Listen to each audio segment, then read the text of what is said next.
नहाते हुए देखा। इतनी तो उपलब्धि हुई। अब मेरी गहराई में हमारे साथी क्या करेंगे, तीनों बैठे हैं, ये जाना।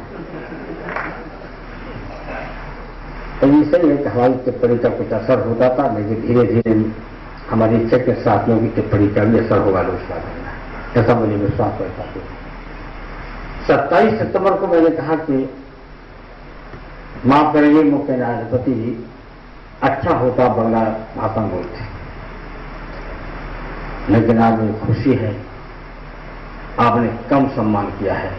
हम चाहते थे कि जब हिंदी बोल रहे थे तो आपको कम से कम राजभाषा के सम्मान में ताली पीट करके उनका सम्मान करना। हम आदत करते हैं, कोई हमारे सभी बहुत साथी यहाँ पर बैठे हैं जिनके हम मुवक्किल रह चुके हैं। महाधिवक्ता साहब के मुवक्किल जाने कितने दिनों से, लेकिन मैं कभी भी चापलूसी नहीं करता हूं। आपने बहुत हिंदुस्तान की एकता के लिए राजभाषा में भाषा देकर की सेवा की, क्योंकि हमें अफसोस होता है कि हमारी भारत माता अब भी गूंगी है, इसकी कोई भाषा, राजभाषा सम्मानित भाषा। यूरोप में किसी मुल्क में आप गए होंगे, कोई अंग्रेजी नहीं बोलता, और लोग मानते हैं कि अंतर्राष्ट्रीय भाषा है। ये बड़े बड़े पढ़े लिखे लोग, मैंने बोलते हुए देखा तो मैंने कहा ये कैसे बुद्धिजीवी हैं। तो हमने कभी कह दिया है कि बुद्धिजीवी तो है, बुद्धिमान सा नहीं। अंतर है बुद्धिजीवी बुद्धिमान, ध्यान रखना। बस तभी कहूँगा, आगे नहीं समय का मैं बोल के पूरा जाऊंगा, क्योंकि संबंध जानते हो कि कितना रिश्ता मेरा गहरा हो सकता है। वहां से हम जनप्रतिनिधि अभी हैं, मतदाता और जनप्रतिनिधि का कितना गहरा रिश्ता होता है, इससे मेरी राय में इससे गर्म रिश्ता और गहरा कोई दुनिया में नहीं होता। वो रिश्ता है, इसमें मुझे जाना है, लेकिन उसे माफी मांगो, देरी का कोई हमें अफसोस नहीं। जो हमारे कुछ बाहर के आए हुए अधिवक्ताओं के यहाँ आने में परेशानी हुई, उनसे जो हम माफी चाहते हैं। मुझे खबर मिली तो तुरंत मैंने अपने सुरक्षा कर्मियों से कहा तत्काल बुलाइए जिनको रोका जा रहा है। यह भी सही है कि थोड़ा सा आप तो पढ़े लिखे हैं कि अभी बीएसएफ ने तारीफ करूंगा, बहुत अच्छा काम किया है आतंकवादियों के खिलाफ कार्रवाई। तो उन्होंने ऐलान कर दिया है कि अब हम राजनेताओं पर हमला करेंगे, होता जीता जाता और कल का हो गया, तो वो करेंगे। हम ज्यादा नहीं कहना चाहते, आदमी की इंटेलिजेंस की चिट्ठी मेरे पास आ चुकी है, उस लिस्ट में सेंटेंस तो मैं नहीं, लेकिन इसे छापे में नहीं, पत्रिका में तो मैं माफी चाहता हूँ। छापने से कोई अच्छा नहीं लगेगा, बहुत लोग छापने में अपना समझते हैं कि सम्मान बढ़ता है, लेकिन हम ऐसा सोचते नहीं। थोड़ी सोचते हैं कि देश के लिए जो नेता अपने जीवन की परवाह करेगा वो सच्ची सेवा नहीं करेगा, लेकिन कोई अपना सच्चा कर्म रहेगा वो अलग है। लेकिन इसे मैं पत्रिका मित्रों से कहेंगे कि खबर मत छापना, तो हम कहीं हमारा नाम है वो तो है, अफवाह पहले भी निकल चुका, दोहराना नहीं। जहां तक कि हमारे मित्र अधिवक्ताओं ने एक जाहिर किया कि आपके कुछ साथी कहते हैं कि उन बातों को दोहराना चाहिए, ऐसा नहीं है। हम बार बार अपने वकीलों और अधिवक्ताओं से कहेंगे कि स्वतंत्रता संग्राम की याद करते रहें, शायद प्रेरणा जग जाए। आजादी तो मिल गई, लेकिन लोकतंत्र को बचाने का भी तो अवसर आ गया है। और जो अपने पुरखों को भूल जाते हैं वो कौमी रिश्ता नाबूद हो जाते हैं। अगर आप कहीं मोतीलाल नेहरू, महात्मा गांधी या पंडित जवाहरलाल नेहरू से लेकर के जितने वकीलों ने जोखिम उठाकर आजादी में शानदार भूमिका निभाई थी, उनका अगर हम भूल जाएंगे तो हमें प्रेरणा कहां सकते हैं। इसे कभी भूल न जाए, जहां भी हो उनको पढ़ना, उनके बारे में याद लगाते रहना चाहिए। मैंने सिद्धांत बात कही कि जो अपने पुरखों को भूल जाते हैं वो कौमें नेस्ता नाबूद हो जाते हैं। इन पुरखों को भूलना नहीं। उस समय के वकील जैसा लग रहा था। हम 1980 से लगातार बुरा नहीं मांगे, चीख चीख के बोले हैं कि जब तक ये हमारे वकील सामने नहीं आएंगे, वक्ता नहीं आएंगे और छात्र नहीं आएंगे, तब तक की सड़ी गली में सब बदल नहीं सकते। लेकिन मेरी बात का कोई ऐसा नहीं पड़ा जा रहा। याद होगा 1980 में आप वकील हैं, मैंने कितनी जगह अपील की थी कि फर्जी मुठभेड़ें हो रही हैं जिसमें 200 की हत्या हो रही है। और आपको याद होगा कि 14 जांचें हमने किसी तरह से केवल सिविल सीआईडी करा दी थी। 14 केसों में पुलिस फंसी। मैनपुरी में तो आजीवन कारावास हुआ था, जबकि ऐसी से लेकर के कासल तक जो पाठक के छात्र को हत्या की गई थी। क्योंकि हम जानते हैं कि जब तक सरकार नोटिफाई नहीं कर दे, घोषणा नहीं कर दे कि जिंदा या मुर्दा पकड़ने का ऐलान न करे माफिया और अपराधी को, तब तक इसकी जान लेने का अधिकार किसी को नहीं। या तो आमना सामना हो जाए। आमना सामना जब हुआ था छबराम से, तो पुलिस कितनी मारी गई, तो कितने मारे गए तो आपको याद होगा।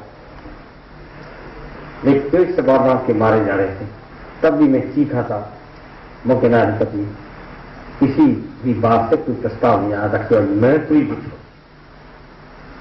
के बारे में प्रस्ताव पास किया था, ये गलत है। और फिर ये मैंने इसलिए कहा कि अब राजनीति में हम बराबर कह रहे हैं, जांचें हमने किसी तरह से केवल सिविल सीआईडी करा दी थी। 14 केसों में पुलिस फंसी।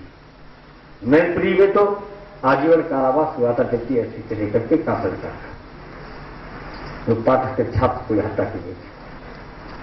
क्योंकि हम जानते हैं कि जब तक सरकार नोटिफाई नहीं कर दे, घोषणा न कर दे कि जिंदा या मुर्दा पकड़ने का ऐलान न करे माफिया और अपराधी को, तब तक इसकी जान लेने का अधिकार किसी को नहीं। या तो आमना सामना हो जाए। आमना सामना जब हुआ था छबराम से, तो पुलिस कितनी मारी गई, तो कितने मारे गए तो आपको याद होगा। एक पेट से बार के मारे जा रहे थे, तब भी मैं चीखा था मुख्य न्यायाधिपति किसी भी बात से कोई प्रस्ताव नहीं आया था। केवल मैनपुरी के बारे में प्रस्ताव पास किया था, ये गलत है।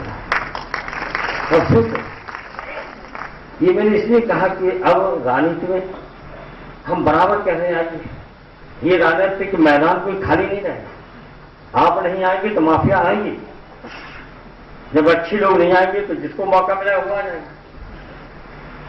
और ये सच्चाई है कि अगर आप लोग आए होते राजनीति में, तो माफिया कभी हिंदुस्तान की राजनीति नहीं आ सकता। लेकिन आज मैं देख रहा हूं कि 2 वर्गों से ज्यादा उम्मीद थी देश के परिवर्तन की लड़ाई। 1967 में जो छोटी मोटा परिवर्तन हुआ था डॉक्टर भैया के नेतृत्व में गैर कांग्रेसवाद का, जिसमें गैर कांग्रेसवाद के नाम पर 24 की पहली बार मुख्यमंत्री बने थे डॉक्टर भैया की जयंती गैर कांग्रेस, तो सरस्वती वकील आया था। लेकिन 75 के ऐतिहासिक की लड़ाई में वकील सबसे आगे था। हम भले ही जेल में बंद थे, 19 महीना जेल में भले बंद रखा हो, लेकिन हमें वो दिन देखे इलाहाबाद हाई कोर्ट के वकील काला कोट पहन के प्रतापगढ़ के इलाहाबाद के आसपास निकल पड़ते थे। सरस्वती वकील और नौजवान छात्र ही आए थे। गुजरात के छात्रों ने आंदोलन शुरू किया था और बिहार के छात्रों का साथ अन्याय शुरू हो गया, तो बुरे जब काजी टेकिंग से निकल पड़े, तो सारे वकील निकल पड़े। तो आप क्या जानते, 8.25 साल 8.5 साल ऐसे तो हमको हो गए, काफी 3 साल होने जा रहे, लेकिन ये 8.25 साल कैसे बीते हैं हमारे समाजवादियों में। ये सही है कि अगर हमारे तीव्र बुद्धि वाले उनमें भी के वकील और जुडिशरी नहीं होती, तो ये सही है कि जो ऐलान किया गया था कि से जिंदगी बनाती की जेल में बीतेगी, ये बहुत योजनाबद्ध तरीके से काम हुआ था। उस वक्त हम लोग अकेले लड़ रहे थे, समाजवादी पार्टी अकेली जूझ रही। जिस वक्त गोलियां चली, हम जान बुझ के कह रहे हैं तो नौजवान निकले हमारे 10 से लेकर 15,000 इकट्ठे हुए झांसी में, फिर आगरा में बहुत बड़ी तादाद में हुए 12, 13, 14 मार्च 15 मार्च। और वही लड़के जब निकले सड़कों पर तो किस तरह से टीयर गैस और गोलियां चली। पूरा हमारा नेतृत्व था जैसे समय साथ से लेकर के जीता नेतृत्व पूरा हिंदुस्तान का था। लड़कों को हम जानते थे कि जैसे कि जालिम हुकूमत है और भ्रष्ट हुकूमत है, कुछ ही कर सकती है। तो हम लोग उन छात्रों को, बच्चों को बचाने के लिए खड़े थे, लेकिन गोलियां चली, टीयर गैस चला और दफ्तर में हमारी पार्टी में देखो जाके अब भी निशान है। तो क्या अधिकारी कहते थे कि ये नौजवानों ने कुछ फेंके, टीयर गैस तो उठा लेते थे, ऊपर फेंक देते। पहला टीयर गैस तो मेरी ही ऊपर गिरा था। उस वक्त भी नौजवान तो निकला। फिर ये 25 तारीख जिसको सरकार गई, उस दिन नौजवान पूरे प्रदेश के अंदर, आपके आगरा से लेकर के पूरे उत्तर प्रदेश में निकल पड़ा था, दिल्ली में भी निकला। नौजवान तो निकला, लेकिन अलबत्ता भाइयों, आप उदासीन क्यों हो? अपनी शक्ति को पहचानो, हीनता की भावना चाहिए, आत्मविश्वास के साथ आगे बढ़ो। ये मैदान राजनीतिक आपका है, आपका मैदान है।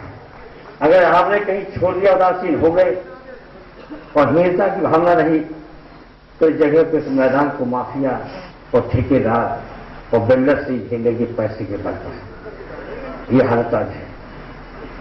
इसलिए हमारी अपील है कि अपनी भूमिका को निभाइए। जो शानदार भूमिका है, राजनीतिक शक्ति है और जो परिवर्तन की है लड़ाइयाँ है, तो परिवर्तन की लड़ाई में आप साथ दीजिए। आज जहां तक न्यायपालिका का सवाल है, वहां ज्यादा नहीं कहना चाहते, आपकी शानदार भूमिका है। ऐसा नहीं कि हमारे साथ कोई वकील न निकले हो। आज मानवता दूर है, लेकिन ये निकल पड़े और ये सही है कि अपने नेतृत्व के कारण ही मानवता बन गए। इन्होंने जिस तरह से संघर्ष किया, बेईमानी का चुनाव उनके खिलाफ, जिस तरह से बेईमानी भली हुई हो, लेकिन जैसे हिम्मत के साथ लड़े आए लोग, काफी वकील बड़ी तादाद निकले हैं, ऐसा नहीं है। लेकिन जब तक ये आमतौर पर नहीं, तो आगे तो व्यक्ति मुलायम सिंह थे और अब चर्चा है कि मुलायम सिंह सुधर गए। आपकी सुधरे जा रहे बड़ी आर्टिकल भी लिखी है। तो इसी तरह से दूसरी जब मूर्तियां रखी गई तो क्या हालत थी। हमने इटावा में देखा, कभी भी हिंदू मुसलमान का दंगा हुआ ही नहीं, लेकिन काली झंडे, पीले झंडे दिखाई दिए इटावा की सड़कों पर।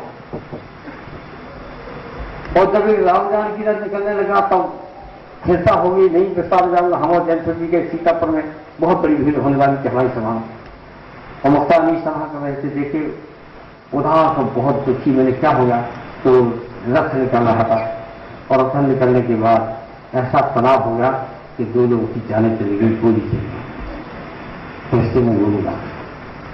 तो बताइए हम क्या करते थे, कौन सी भाषा बोलते। ये हमने कहा कि ईश्वर अल्लाह इंसानियत के लिए होता है, और अगर ईश्वर अल्लाह के नाम पर इंसानियत के कत्लेआम हुआ तो बहादुर साथियों खून बहा करके इस्लाम जाने के लिए खुद रोको। तो मेरी भाषा क्या होती है बताओ, मैं पूछा करता। ये परिस्थितियां क्या बताऊं। इसी तरह से 89 में और 90 में जो परिस्थिति मेरे सामने है, हमने क्या अपराध किया। अगर हमने शंकराचार्य को गिरफ्तार किया था, मुझे खुशी की बात है, उस वक्त बहुत सी कचहरियों पर बहस हुई कि मेरे आपसे क्या है। 2 हिस्सों में कचहरी बट गई की वकीलों की, एक कहते जो आपने ठीक किया, एक कहते थे गलत किया। लेकिन मैंने तब भी कहा था कि देश की एकता बड़ी है, देश से बड़े शंकराचार्य नहीं, देश से बड़े 16 लोगों की जाने नहीं। अगर देश की एकता के खातर अगर 32 भी जाने जा सकती हैं, तो उसकी कीमत देश की एकता के सामने कुछ भी नहीं। ये मेरी भाषा थी। तो पूछा मैं चाहता हूं परिस्थितियों में भाषा कौन सी बोलती है। ये जगा रहा था आप लोग सबके जवाब। हम